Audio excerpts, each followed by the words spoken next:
আয়ারল্যান্ডের সঙ্গে আমাদের টি-20 সিরিজ এই সময় আসলে আমাদের মূল ফোকাসটা মাঠে এবং খেলার মধ্যেই সীমাবদ্ধ থাকা উচিত।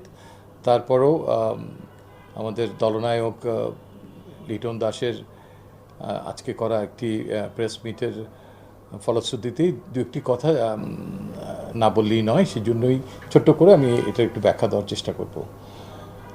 ইনফ্যাক্ট আয়ারল্যান্ডের সঙ্গে এই টি-20 দলটা ঘোষণা করার আগে আমরাও কোচ এবং ক্যাপ্টেনের সঙ্গে খুব সংক্ষিপ্ত একটা বৈঠক করেছি। শামীম হোসেন পাটোয়ারির কে নিয়ে দলনায়ক কতটুকু সন্তুষ্ট, তার কি ভাবনা এই আসন্ন স্কোয়াডে শামীমের অবস্থানকে ঘিরে, সেটা জানতে চাইলে ইয়েস, লিটন দাস কুমার তিনি নিজে বলেছেন যে তিনি শামীম হোসেন পাটোয়ারিকে দলে দেখতে চান, রাখতে চান আইরিশ টিমের এগেনস্টে।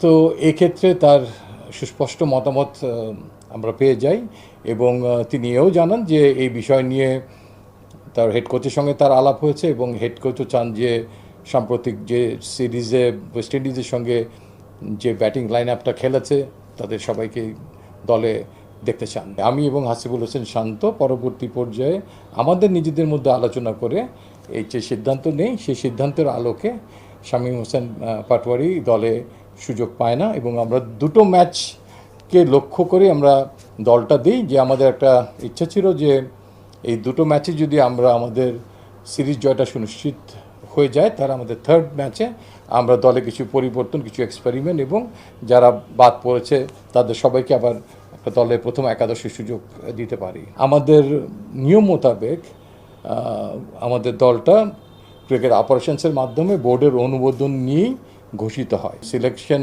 কমিটির একটা এখতিয়ার আছে।